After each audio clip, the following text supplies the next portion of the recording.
What can often feel like you're walking into the wilderness is actually a space where you find yourself on a path, one that feels unfamiliar, but right where you're supposed to be. Our biggest leap of faith for the Turquoise Iris was deciding to launch the Turquoise Iris Journal, a magazine for creatives by creatives.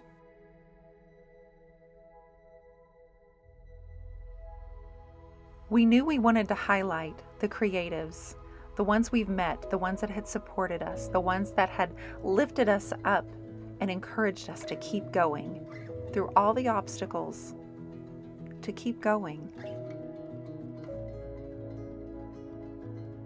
This is the short, condensed version of the story of how we started a magazine and how we are now shipping our publication to homes throughout the United States and internationally as well.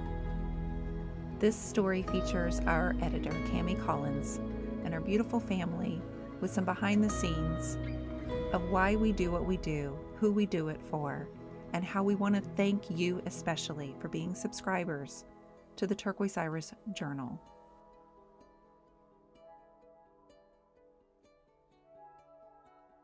Really important question for you. The first one is, have you ever once thought, what on earth did I do and why did I sign up for this? Not about the journal. I've thought that about a lot of things in my life, but not the journal, no. It just feels like a very natural extension of all of the things that I love to do. I love collage. I love collaborating with other artists. I love, taking a whole bunch of pieces and kind of finding that narrative that carries you through them. And this allows me to do all of that while promoting artists at the same time. So for me, it's just makes so much sense that it fell into my life. I'm Cammy Collins. I work with you. I am the editor of the Turquoise Iris Journal. I am also a digital marketer for creatives, so I help them plan, launch, and market their content and courses and any offers that they want to put out there. I also have the opportunity to work with you on your content and help with your marketing and be a part of Team Turquoise, which I love. And lately, thanks to you, I've had the opportunity to do some speaking at events and retreats for artists to kind of help guide them through the marketing process and understanding how to promote themselves as creatives. I got to get thinking about this morning, Cammy, and inside all of the volumes from the first volume to the 12th, which we're about to publish in the next few weeks, we've had around 180 creatives that we featured inside the journal. I wanted to talk to you a little bit about balance. You've got 2 little girls, Sure and they're do. super active and super busy. I sure do. Yep. So how do you find time? Because you don't just work with me, you have other clients that you work with too, and you aren't just editing the journal, you're doing all kinds of other projects, like you said, speaking. So how has that been, trying to manage all of your time? I'm a big believer in time blocking. So if I have a task that I need to get done, I will set aside time and I will do just that task. As somebody with ADHD, that was a lesson that I learned later in life, because it is my inclination to kind of bounce around to whatever is kind of driving me creatively or energetically, to just kind of follow the dopamine and do what makes me happy. So I used to be the kind of person who would start a project and then, I need to do this and jump over to that one. And so time blocking has been like a really key aspect of making sure that I accomplish everything that I want to accomplish within the necessary time frame. And then the other part of it is just, somebody told me when I first started out as a mom, actually, that I am going to fail at things and I'm going to drop the ball and I'm going to make mistakes, and I get to decide. Did you believe them? I did not, because I didn't believe them either when they told me that, Cammy. Yeah, I was like, no, I've never done that before. What are you talking about? I can handle anything. I'm like, no, that's them, not me. And then it's like, oh, that's me too. And we are coming up on our 4-year anniversary of meeting. Did you know this? Of I meeting didn't realize online. So it was another thing I was just thinking about. We spoke in July of 2018. And look at us. We've come so far. We've come so far. You've stuck around and put up with me for so long. But as we approach the 4-year mark, I remember that first call. Do you? Do you remember the first call? Oh, absolutely. What do you remember? I remember getting off the phone and telling my husband that you were going to be the next media mogul. No, I remember talking with you and just thinking, like, you have such an energy about you that is so different than anybody. You're so genuine and you're so passionate, and those are the two things that I think take people the farthest. Everybody I know who is passionate and genuine about things, they're the ones who accomplish what they care about. And I got off the phone and I told my husband, whatever she's gonna do next, I want to be a part of it because she's going somewhere that I'm interested in. One of the biggest there's two major reasons. One was I was evaluating, sorry, that's just the reality of it, right? Is how you communicated with your children, because I felt like that was a reflection of how you would represent the Turquoise Iris and how you would communicate my voice, and through everything that we do together. I didn't realize that's what I was doing. It wasn't like I planned on it, but as I look back, I know that's what I was doing. Just thinking, I love this, how she's talking to her children. I love how she manages her time. I love how she's so professional. And then bringing someone into Team Turquoise, that's important, right? Mm-hmm. Because it needs to be an extension of my voice and my brand and how we can communicate and become partners. So that, and then the second one, you told me the truth. You were very honest.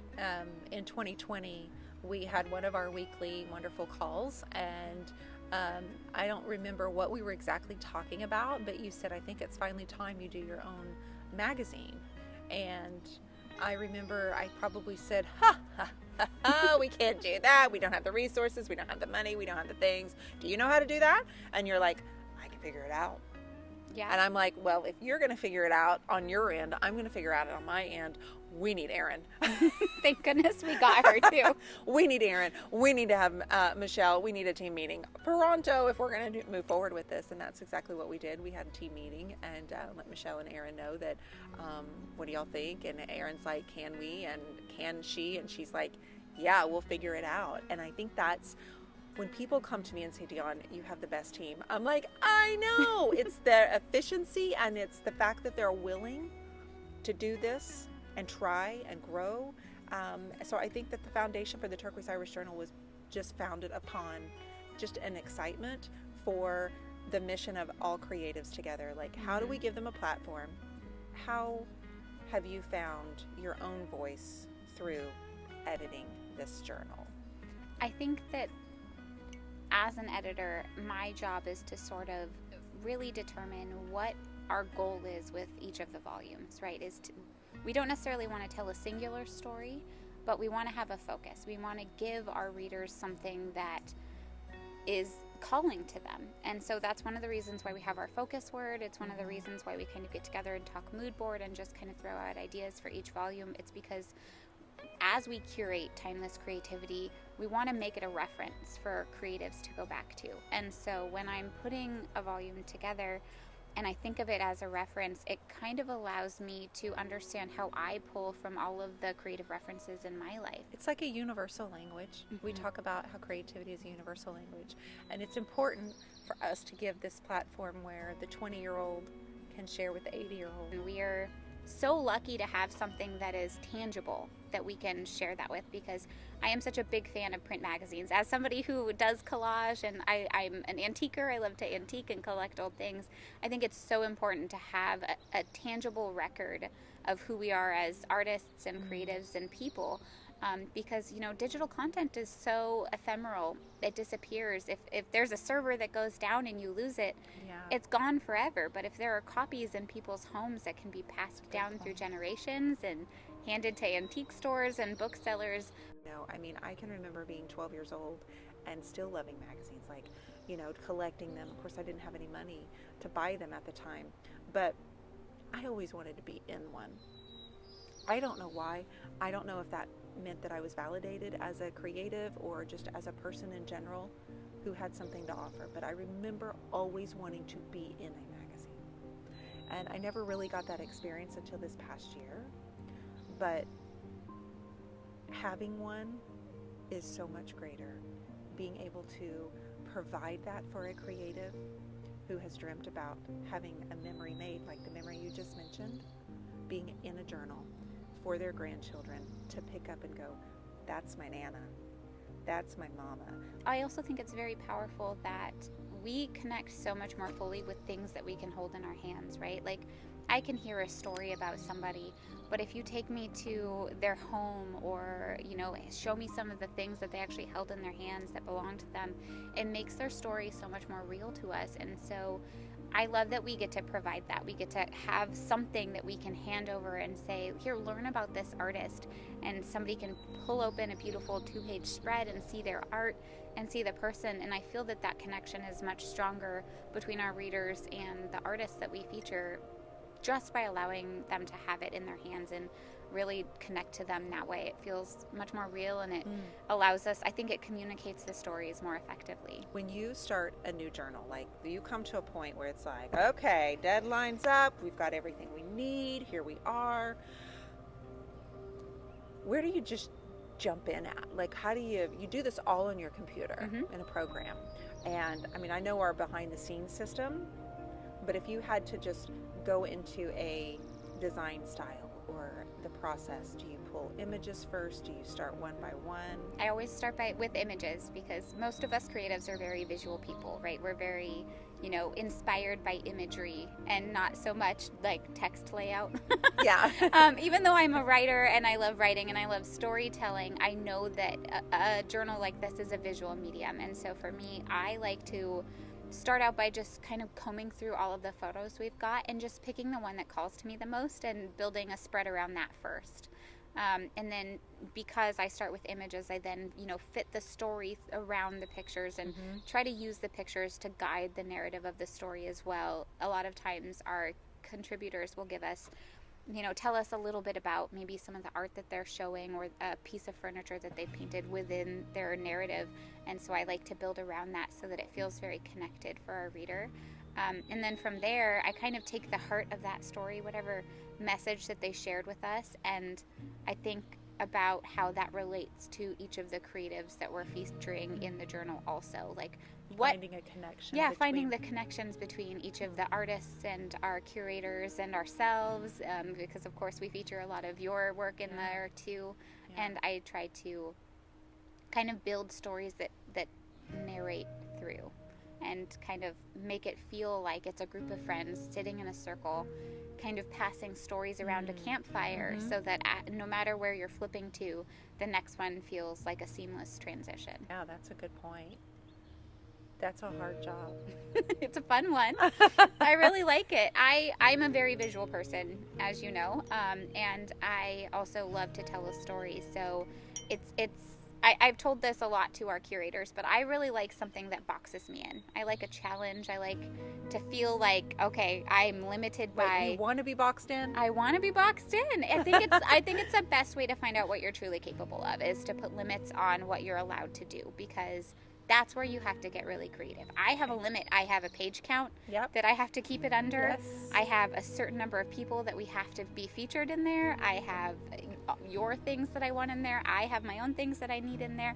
And so all of a sudden I'm drawing these boxes around me, and it's getting smaller and smaller. And yet still within that, I get to find the space to be creative and create new layouts and create new stories and designs that will make people want to keep turning the page. And that is very empowering, because it tells me that no matter how small the box is that I have to be in, I am still able to make it my own and put my own stamp on it. And I think that's kind of the most fun part, is being inspired by what I see in order to create something new. Has there been anything that has been challenging? Or let's say, yes, we know that without, I know that. I think anybody would go, yeah, there's going to be challenges. But what would be like the greatest challenge? Is that something?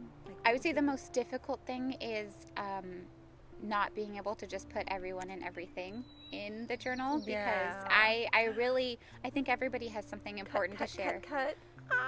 Yeah, the editing part of editing is hard. Taking things out is difficult, because so much of it is so good, and I just want to say yes, and have everybody in there and let everybody get to see themselves in print, because it is such a powerful, transformative experience. But, you know, we only have so many pages, and we only have so many volumes a year. So saying no to people is probably the most difficult aspect of it for me. Same. But I would say the most fun part of editing is that is also a challenge is just trying to fit it all into a reasonable amount of pages. Because once we do have to say no to people, and I have a certain number of contributors I can put in, I just want to keep adding more pages. If they send me 30 pictures, by golly, I would love to put all 30 pictures in this journal, but again, I can't. And so it's just a matter of finding what is most impactful that they have to say, the photos that they have that are the most impactful. With this, the next focus word is laughter. That one had to have been quite a bit of fun. It was fantastic. I definitely laughed while I was putting it together. We got some really great stories in there. I particularly appreciated your interview with your brother. That was one of my favorites. My kids were a big fan. I think that that's probably the most fun thing for me, is that because we have a focus word for each volume, I get to explore all of the different meanings of that word. And I get to explore it through how our contributors and our curators have interpreted it.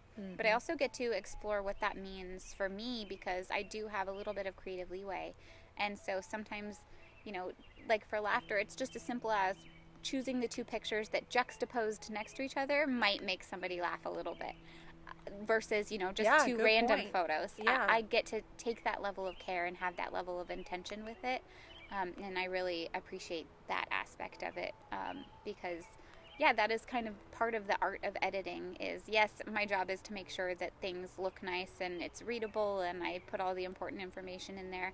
But my job is also to really do a good job of making sure that each volume is something that each artist is proud to show off to their friends and family. I want it to be something that they say, I am a part of this community now, and just want to see all of their friends and family holding it. So I get to take that as like a personal challenge to make each volume something that everybody who's in it is really proud of.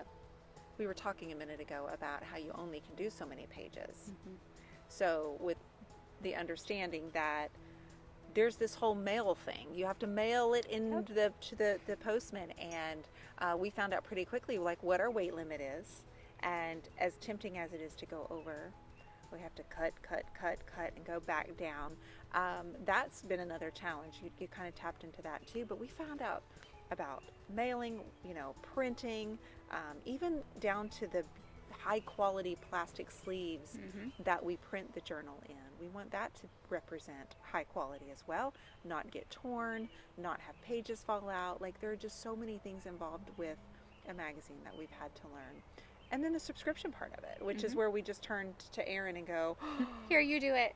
Can you figure out the whole subscription part? We've had Shelly come on and help us out with that, and Michelle, and it's definitely a team effort. It is for sure a team effort. I don't think we could do this if we didn't have a team. If it were just the two of us, there's no way. So we're very lucky that we have Shelly and Michelle and Erin and the both of us, and my family, who is very supportive of all of my very late nights of editing and scrambling and tweaking one pixel at a time to make sure that everything is lined up the way I want it lined up. We're very lucky to have a team, not just Team Turquoise, but you know, both of our families that have our backs. Yes, absolutely. If you had to say, Rowan thinks I do this, what do you think Rowan would describe you as, or what she would say you do for a living? She did tell everybody that you are my boss. She's like, oh yeah, my mom's boss is famous. Her name is Dionne. I think she would probably say that I am a writer, an artist, and a magazine editor. Rowan, what do you tell your friends that Mama does? Well, I tell her that she is an editor, and that she has been working with you, Dionne, actually, to make a magazine. Yeah. Yes. And lots of other people. We're pretty close. Pretty close. Yeah. Pretty close. What do you think Maisie would say? That I'm bossy. She did not say that. I think Maisie would probably say that I am an artist and I help other artists. Maisie's a big helper herself, so Yes, she might yes. notice that part of it. So when someone asks you what your mom does, what her job is, what do you tell them?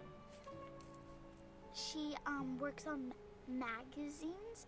She writes it, picks pictures for it, chooses the colors, does like titles, and does a lot to work really hard.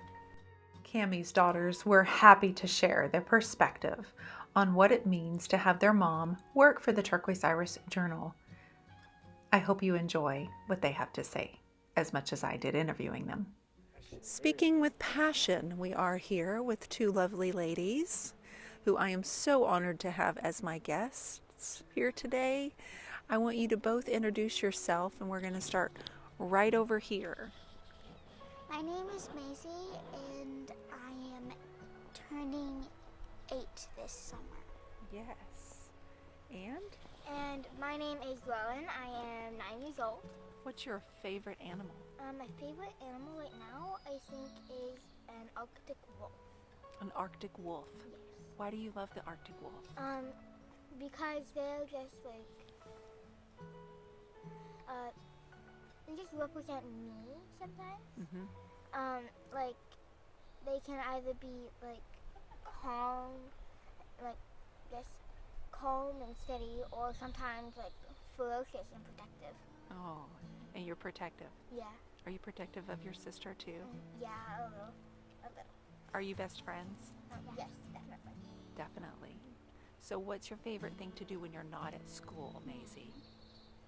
Probably art and video games. Art and video games. What's your favorite thing to do with art? Watercolor and sketching in a 3-coat challenge with my sister. I love that. What about you? When you're not at school, what are you doing? When I'm not at school, I am doing art and also playing video games and watching TV. I do a lot of things, really. So, like reading. Like reading. We like reading. I love that. You love reading. What's your favorite thing about your mama? My favorite thing about my mom is that she's just so kind and loving and wants to do everything she can to make us happy. Yeah, Rowan, what's your favorite thing that your mama does for you? Well, she just listens. She listens to you? Yeah, that's so wonderful. You got a good mama. What's your favorite thing that your mama does for you, Maisie? Making sure we're safe and checking up on us when we are like cleaning or talking or playing a game or something. And like mostly everything about her. Everything about her. And what does your daddy do? My dad is a welder, Mm-hmm. and he welds on like boats and stuff. He fixes it. He is great at his job, and he loves us so very much. He does. You're right. I love that. Now, have you ever seen the magazine that your mama makes for the Turquoise Iris? Have you ever seen it? Yes, And what do you think about it? it's really good so far. It's really good so far. Is there anything else that you want to tell the camera? You can say anything you like. Okay. Do you wanna go? Okay. I just want to thank my mom and Dionne and everybody else working to make the magazine, because it is absolutely and truly amazing. Thank you, Rowan. Honey, that was very sweet. What about you, Maisie? I just want to say, keep doing activities that aren't just like screens or video games. Like try board games and painting. And also, everyone works hard as they can, like our parents.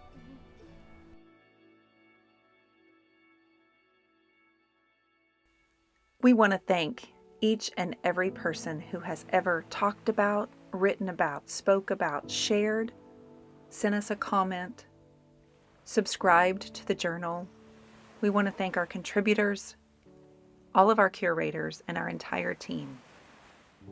Thank you for your support on building the Turquoise Iris Journal. We hope that we can offer you many more journals in the years ahead.